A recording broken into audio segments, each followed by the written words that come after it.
আমাদের রাজ্যের মুখ্যমন্ত্রী কি মানসিক রোগী?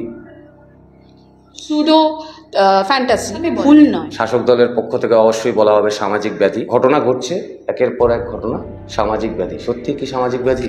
যে তার এআই নুট ছবি তারই দলের মানে টিএমসিপির যারা দাদারা রয়েছে তারা ছড়িয়ে দিচ্ছে। তার বিরুদ্ধে তার দলের মহিলা সদস্যরা, সে হতে পারে ববি হাকিম, আমাদের মেয়র সাহেবের কন্যা। আমি বলছি যে তাহলে এফআইআর করেননি কেন?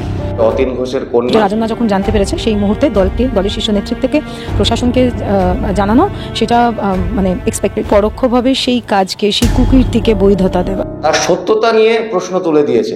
এটাও কি এই সমাজে এই ধরনের ঘটনা যে ঘটছে তার একটা কারণ নয়? অনেক সময় এটাকে হাতিয়ার করে অনেক মেয়ে মিসইউজ করছে, আর 5টা মেয়েকে ইন্সপায়ার করবে, মোটিভেট করবে যে হ্যাঁ এরকম কখনো তোমার সাথে হলে, আর কোনো মেয়ের সাথে হলে তারাও যেন এগিয়ে আসতে পারে, তারাও যেন এগিয়ে এসে বলতে পারে। ভাই, আমরা যেখানে বসে রয়েছি তার ঢিলছোড়া দূরত্বে কলেজে যে ঘটনা ঘটেছে, যে ছেলেটি অভিযুক্ত এবং যার যে নির্যাতিতা মেয়ে যার সঙ্গেই ঘটনা ঘটেছে, দুজনেই টিএমসি থেকেই বিলং করছে।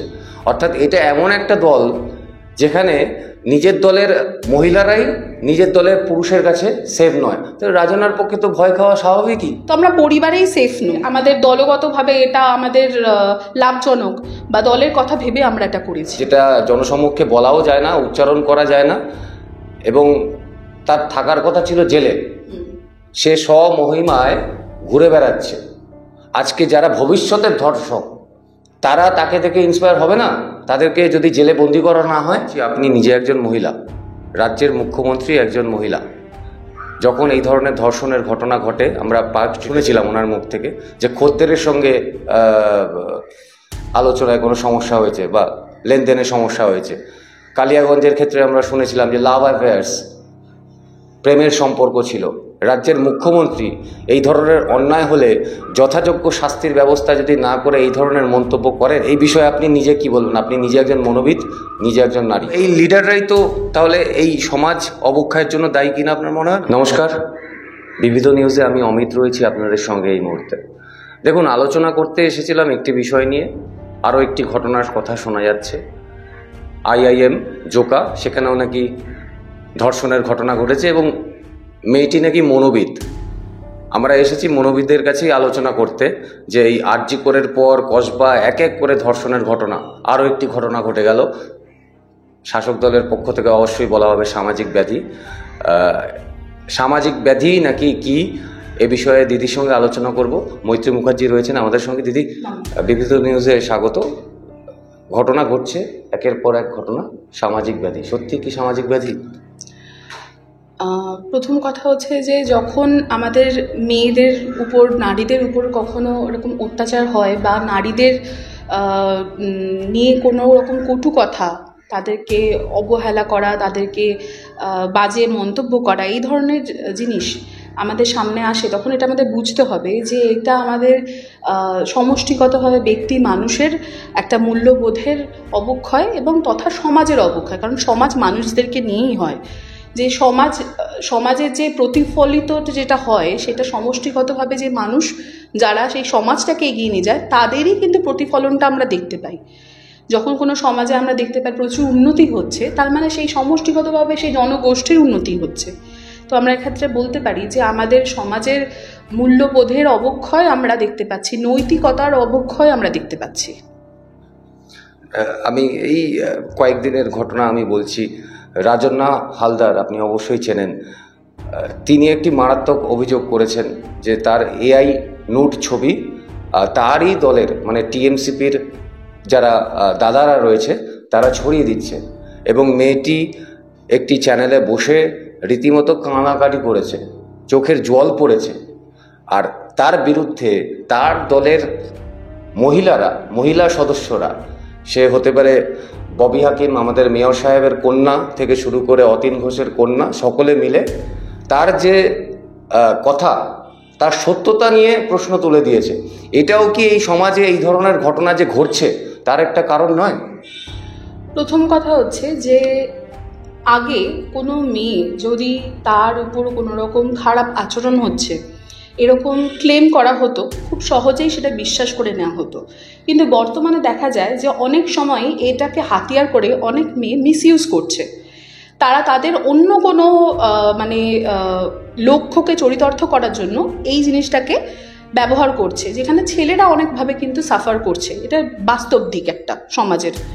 সেখান থেকে আজকের দিনে দাঁড়িয়ে রাজন্যা হালদার, তাই তো নাম, তো তার সাথে যখন এরকম একটা ঘটনা ঘটছে, তার সাথে যখন এই ঘটনাটা ঘটেছিল তখন তার একটা খুব ভালো তার পোস্ট ছিল, সে একটা তার ভয়েস ছিল, সেখানটায় তার সাথে যে খারাপ আচরণটাই হোক না কেন সেখানে সে কেন এগিয়ে গিয়ে বলবে না? এটা তো একটা প্রশ্ন অবশ্যই উঠে আসবে যে তুমি তাহলে কেন সেদিন বলনি তুমি? কারণ যেখানটায় তুমি তো আর 5টা সাধারণ মেয়ের মতন নও যে তোমাকে ভাবতে হবে একটা পা এগোবার জন্য। তুমি তো অন্য মেয়েদের 8-10টা মেয়েদের থেকে তুমি আলাদা। তাহলে তো তুমি যদি আলাদা হও, যেখানে তুমি সমাজের উন্নতির জন্য তুমি এগিয়ে সেই রকম পোস্টে তুমি রয়েছো, সেরকম জায়গায় তুমি রয়েছো, তাহলে তোমার কাজের মধ্যে সেই প্রতিফলনটা আমরা দেখতে চাই।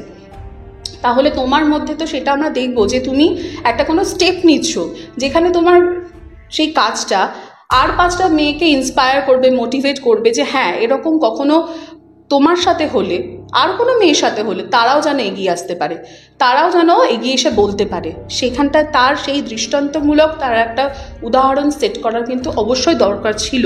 কারণ অন্যায়কে প্রশ্রয় দেওয়াটাকে কখনোই কিন্তু মানা যায় না।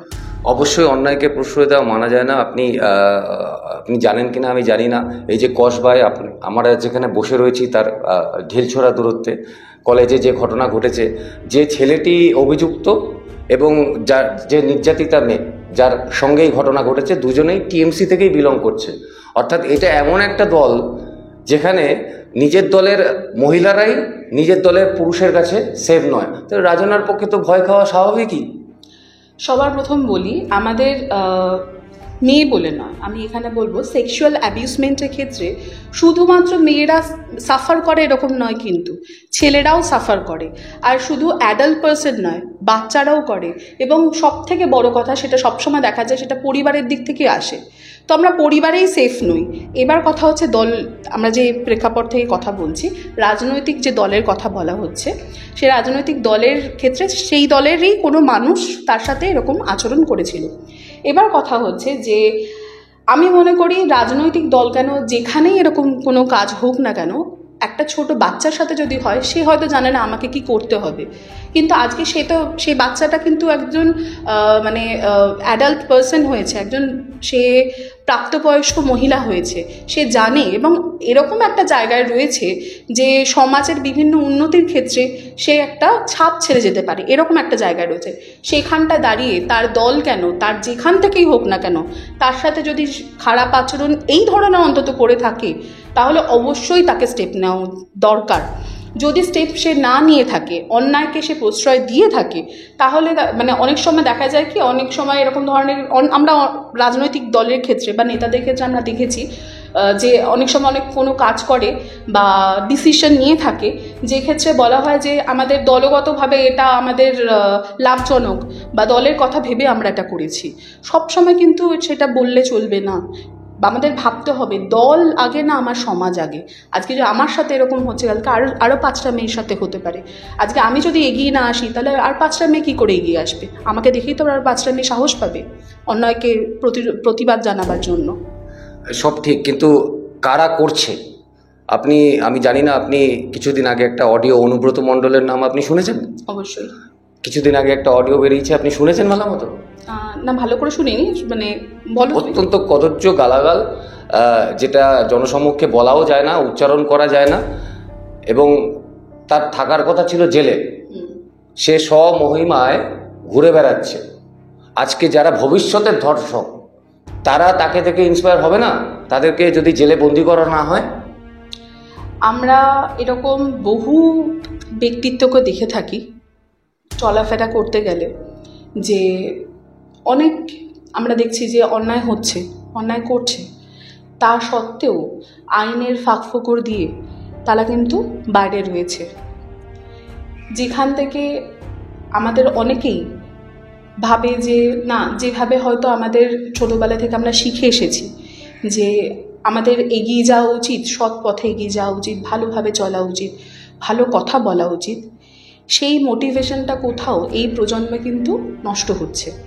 এই যে এই ধরনের মানুষরা এই ধরনের যে কাজকর্মগুলো করে, তার একটা পেছনে যে কারণগুলো থাকে, অনেক রকমের কারণ থাকে। সেটা হতে পারে ব্যক্তিগতভাবে তার কিছু কারণ থাকে, পরিবেশজনিত কিছু কারণ থাকে, তার অভিজ্ঞতা, তার রাজনৈতিক চাপ, বিভিন্ন রকম কারণ থাকে, যে কারণে সে হয়তো এই ধরনের কথাবার্তা বা এই ধরনের আচরণগুলো করে এসেছে।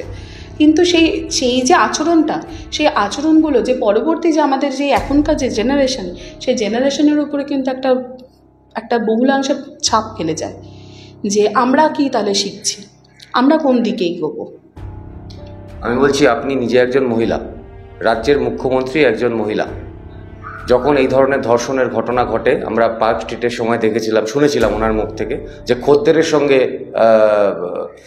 আলোচনায় কোনো সমস্যা হয়েছে বা লেনদেনের সমস্যা হয়েছে। কালিয়াগঞ্জের ক্ষেত্রে আমরা শুনেছিলাম যে লাভ অ্যাফেয়ার্স, প্রেমের সম্পর্ক ছিল। রাজ্যের মুখ্যমন্ত্রী এই ধরনের অন্যায় হলে যথাযোগ্য শাস্তির ব্যবস্থা যদি না করে এই ধরনের মন্তব্য করেন, এই বিষয়ে আপনি নিজে কি বলবেন? আপনি নিজে একজন মনোবিদ, নিজে একজন নারী। সবার প্রথম হচ্ছে যে যখন কোনো নেতা বা কোনো লিডার যখন কোনো ডিসিশন নেন, তার অনেকগুলো কিন্তু স্তর থাকে, লেয়ার থাকে। যেমন সামাজিক প্রেক্ষাপট থাকে, তার রাজনৈতিক দলের চাপ থাকে, তার পূর্ব অভিজ্ঞতা থাকে, এবং লং টার্মের কিছু তার ভিশন থাকে। তার সাথে সাথে হচ্ছে তার এই যে ধরনের কথাবার্তাগুলো বলা হয়, তার একটা থাকে কি যে নিজের ইমেজকে ধরে রাখা।